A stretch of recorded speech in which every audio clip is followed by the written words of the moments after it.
The thing about having multiple interests and multiple passions is that it can leave you in a state of paralysis, I found. The fact that you do have so many things you're interested in or so many skills you could develop leads to a feeling of overwhelm effectively, and you either end up doing nothing at all or never quite progressing in anything, and you're just kind of stuck in this weird multi-passionate, multi-interest limbo. And this is coming from somebody who has so many interests. Like, I'm an engineer in the tech space, but I'm also pursuing oil painting right now. I learned to lift and then pursued like a fitness coach qualification, like certified fitness coach. And I also make content and I'm into public speaking. And you can imagine when balancing all of these things, and if you're watching this video, you're probably very similar. How do I feel like I'm moving forward whilst tapping into these multiple kind of facets of myself? And I used to play Sims like religiously. Like, I was a lover of Sims. And one of my favorite aspirations was the Renaissance Sim. And I don't even think I really understood what that was when I was playing it, like, I don't know what age, from like primary school up until my 20s. Like, yeah, I've been still playing them into my 20s, but that's another conversation. The point I'm making is that I think a lot of us know that we're this type of person, but we just don't know how to make it make sense in this world. And if you don't, add tangible steps or boundaries or kind of frameworks around it, you can just be left, like I said, floating around, like with all of these interests, and it's like, meh. So that's what I actually want to talk about. Being this kind of person, I would argue throughout my whole life. How have I made it work in a world that is actually quite, I don't want to say linear or like kind of one-dimensional, but it can feel that way. Like, we're encouraged to kind of master singular things or master one path and go down it. I just want to actually talk about the things that you can do or ways that you can look at things and these passions and skills and interests in a way that's actually going to lead to you feeling fulfilled, moving forward, and actually growing and progressing in these things. So the first thing I actually want to talk about is mastering these skills, these multiple skills, or going deeper into the interests you have. I think one place that we kind of trip up in is because we have so many things we're interested in, we never quite develop any of them to a high enough standard. And the reason why this is so important is, I think there are multiple reasons, but the first is that part of the fulfillment I think we get is in seeing ourselves progress, right? Like, there is a biological response when you get better at something, right? When you see yourself go from A to B, whether that is with painting, whether that is with coding, whether that is with writing, whether it was public speaking, right? As you see yourself progress, there is a response in terms of like the dopamine hits that you get and the other hormones that are released in response to the way that you are growing, right? And partly that's to do with the way that your peers are seeing you, but I definitely think there's a deeper sense of seeing yourself move from a state of not knowing and being quite naive about a subject to becoming, media or mediocre, if you'd like, to mastery. And the second thing though is that to actually enjoy a lot of the things that we want to do, to turn, say, an idea or a thought or, an idea that you have for an application into code, you have to have a certain level of mastery or proficiency in that thing. And that's the point when the skill or the interest becomes really fun and really engaging, is when you can take abstract things in your mind and make them a reality, right? Like, it's one thing for me to know how to print out something in code. It's another thing for me to be able to build an application around an idea that I'm interested in. It's one thing for me to have an idea about a picture that I want to paint, right? Or a photograph that I want to say. It's another thing to actually actualize that thing and have the skills to use the tools that you have, right? And the knowledge that you have to make good on that. I could go on about how writing a speech is one thing, like, but to use the tools of language, right? Body language and all these other things to make that speech what you have in your mind, like, again, to actualize that. Or even cooking, right? Like, you might have an idea about the flavors that you want to bring together in a certain meal, but you need to understand how to bring spices together and also how to cook meat, say, to a certain standard or in a certain way that will enhance those flavors. It is only once you have mastered or at least become very proficient in these particular skills and interests that you can do that. Even if it's not a skill per se, but a interest you have, say, in the natural world, right? But the deeper that you go, the more that you can start to engage with more complex or the nuances of that thing and start to make connections that are new. Now, this is why I talk so much about seasons on this channel, because it's been so fundamental to me balancing my life as somebody who has multiple passions in really quite different realms. It's that the understanding that for a season, there has to be a focus on 1, 2, 3, a narrow set of these passions and interests in order for me to progress and move forward, in order for me, say, to leverage the power of habits and incremental change and incremental progress and practice and, dipping into these different knowledge bases. Like, I need the time and the energy and the resources to go into that place.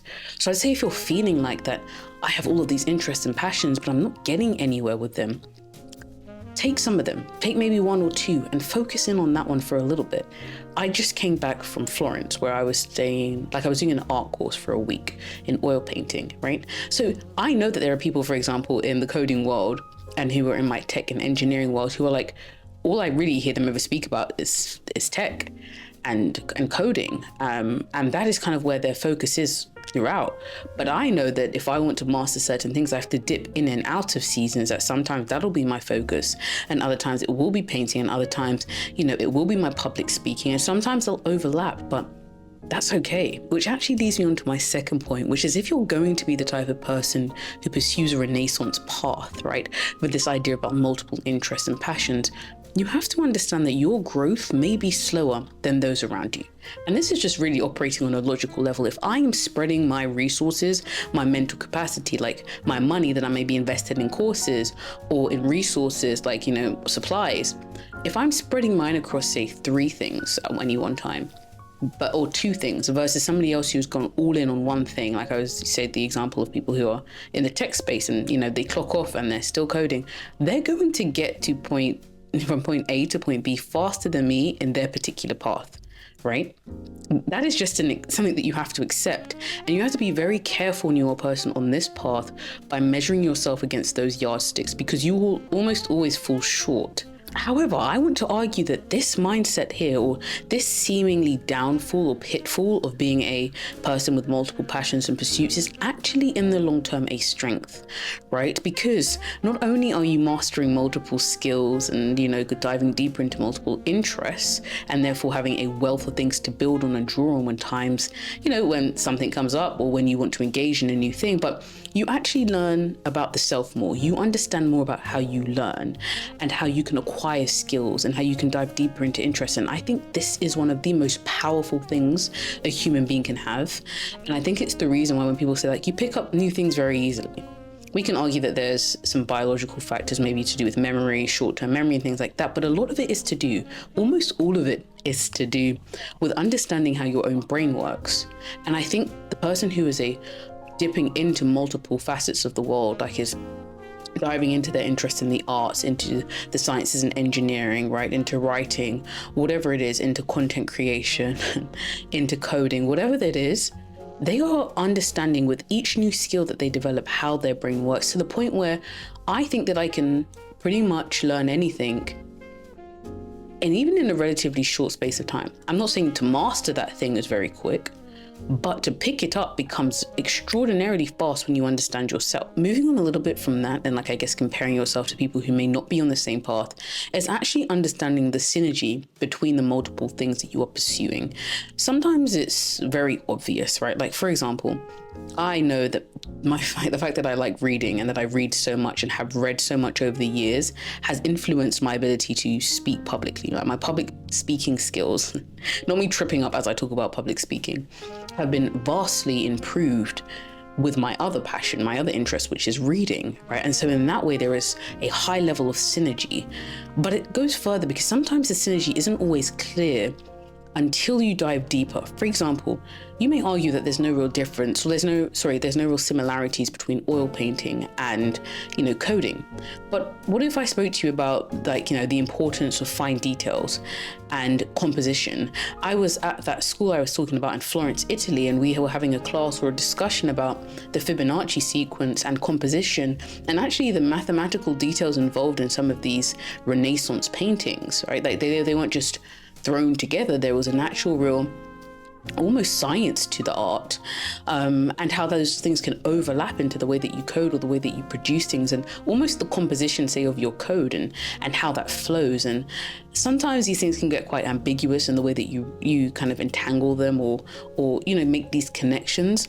but they are often there nonetheless, right? Like I could argue about the beauty and the art of a piece of code that you write. I could argue about the differences or the similarities between, say, lifting and the discipline required for that. And in a similar way, the discipline required with learning something like oil painting or like learning something like writing, right? You're exercising your muscles in a way that you might exercise your brain, right? Like you show up daily, you write daily, right? You may have exercises that you do before you're writing in the same sense that you have a warm up. I've heard writers and authors speak about how they have a routine before they start writing where they may like, maybe it's in the form of journaling or just writing something random or a poem, whatever it is. In the same way that you warm up for your main event or your main lift in powerlifting. So you start to see the synergies between things. And again, the more that you go down this path, the more you are able to make these links. And this is, again, I think when things become very exciting, because there is not much new under the sun, right? There's that saying, like, nothing is new under the sun. What is new, though, is the individual experiences and the way that people can make connections with things. This is another very powerful attribute, I think, of the Renaissance man or woman, right? The multi-passionate. I don't know if that's a word, but anyway, that is a really big strength because you start to connect the dots of the world in new ways that other people cannot. That is so interesting. And I keep talking about this because I just think it's wonderful, because the people that we look up to, again, in this world are often the people making connections between things that already exist, right? Between an energy source that we have, between some transportation and some, great pieces of engineering that we have to put us on, send us into space, or autonomous driving, or these new things. We're connecting technologies, or we're connecting pieces of art in ways that other people haven't. It's the same in the creative world when you see people make art that it's a compilation almost of things, but in a unique way, in a way that me and you may not have thought about putting it together. But this particular person who maybe is a musician and is also, for example, maybe an engineer, but is also somebody who is into poetry, right? But it also is perhaps somebody who's a public speaker, and the way that they configure their art is in a way that none of us, the rest of us, can really fathom or really couldn't pluck out of our mind. So that I would say being conscious of these synergies and actually making these connections yourself will again helps this whole being a multi-passionate person, a multi-skilled person, stop feeling so disjointed and just random, and start to feel connected, like it is woven together effectively. And on a slightly deeper level, I think you have to stop seeing yourself and seeing the way your mind works as a hindrance, which can be very difficult, like I said, in a world that is set up for singular paths or singular pursuits, right? That's really what things are optimized with, even with university and so forth. And again, I'm not saying that path has any inherently, I definitely have disadvantages, both paths do, but I'm not saying it's wrong. But if this is not how your mind works, you have to stop seeing it as a hindrance. I'm speaking as somebody who kind of rejected the idea of doing medicine and becoming a doctor, because I just knew that the level of dedication that I would need to put towards this singular path, and I'm not saying that there aren't doctors who do multiple things, right? But I wasn't ready at that age to just go on that path. I actually instead, much to my grandparents' distress, decided to do geography, a study or a course that is quite literally the study of the world. I always joke with my geography friends that anything is geography. We studied everything: human evolution, big data, population statistics, paleoclimatology, pollution of lakes, just some of the most random stuff that you're how does this knit together to make a university degree? But even in my job, I'm not a software engineer, I'm not a cloud engineer, I'm not a DevOps engineer. My job is some amalgamation of all of these things, right? I'm an SRE, a site reliability engineer, and it requires me to draw on skills from a number of kind of different disciplines or domains in tech, if you would like, right? And I love that. I'm so happy that this is the path that I found in tech, because it is so suited to the type of person that I am. I'm not sure I wanted to be a Java developer, for example, all day, every day. That is not to downplay it, because I can't build Java applications like they can. But I'm not sure that their mind could work in the same way mine could, or that it has been cultivated over time to work, right? And the point I'm making is that your mind is not a hindrance. Your multiple interests and passions is not a blocker. It is your superpower, right? It is the thing that makes you so uniquely placed to do the things that you're supposed to do in this world. I kind of alluded to this earlier about how understanding the way you learn means that you can learn almost anything. But going back to that, I think being somebody on this path, that again, the Renaissance sim, means that you do actually have to believe that you can learn anything. And the more that you do learn, the more evidence you have to support this. I did a video speaking about confidence and how I really think confidence is true, lasting confidence is rooted in evidence, right? And it almost becomes like a self-fulfilling prophecy, because the more you do, the more evidence you have that you can do the next thing, and then you do the next thing successfully, and you're also building skills at the same time, and it's a cycle. I have come to believe, I would say no, that there was nothing in this world that I could not learn. I had taught myself or told myself throughout my childhood that I was not good at art. I want to show you the first oil painting I did, and my most recent oil paintings. And between these, I didn't go to any school. The only time I've done any formal training is 1 week, if you'd like, in Florence. The point I'm making is this was in a few months of me learning some stuff on YouTube, trying some stuff out, right? But it's also the same, like I said, with lifting. It's the same with content creation. I'm not saying that I will become the best at everything, right? Like, could I learn to sing? Probably to an extent. Will I sound like Mariah Carey? Probably not, right? But for the most part, without a few boundaries that are linked to a physical structure, yeah, I could do it. And you have to believe that too. If you're going to go down this route and you're going to continuously second guess yourself, you will have problems, because what will happen is you will sit on the sidelines and you will watch what other people are doing, which actually feeds nicely into one of the final things I want to talk about, which is stop ignoring signs of interest and passion and intrigue, right? Because you just don't think it's quite for you, or you're just not sure. Because again, you will sit on the sidelines, never quite making good on your interests and your passions, and just getting by and feeling lonely and feeling empty because of it. I used to watch people on YouTube painting all the time. Like, I would just watch these vlogs and I would watch these artists as they painted and they spoke about their process. They spoke about other things. And it wasn't until one day I was like, what are you doing? Don't get me wrong, I still watch these, but like, you spend hours. This is a sign of interest. Just because you've never painted with oils before, the fact that you are watching these people continuously is probably a sign of interest, right? It's like the fact that I watch nature documentaries, or like I'm very interested in the natural world, about how things happen, why things happen, how things are connected between people and the planet. That is not a random thing, right? Like, that is a sign of interest in something that you should pursue. And I mean, I'm glad I did with my geography degree. I'm glad I was able to recognize these interests and go forth with them. Right? Maybe it's you, maybe you watch people like making content, and that's a sign. Like, not just watching content for the sake of consuming content, but like, you're quite interested in how these things are being produced, right? Like, how this person is making this piece of content, what's going behind the scenes. Don't ignore that. Even if it might feel silly in the moment, like maybe when you read books, like your interest in the book goes deeper than just, the content itself, but the formulation of the book, how the book has been authored, how it's been put together. Maybe that's a sign that you're quite interested in writing and writing your own things, right? And again, I could keep going on and on and on, but the point that I am making is that when inspiration strikes and when you feel that, don't ignore it. Don't brush it off. Don't feel like, that's lovely for those people, but it's not quite for me, right? Don't fall into that habit, I would say. And finally, I think a final thing for the multi-passionate person, the Renaissance person, is an understanding of the importance of community. And sometimes this is something that I have felt that I have lacked. Being around people who are quite similar.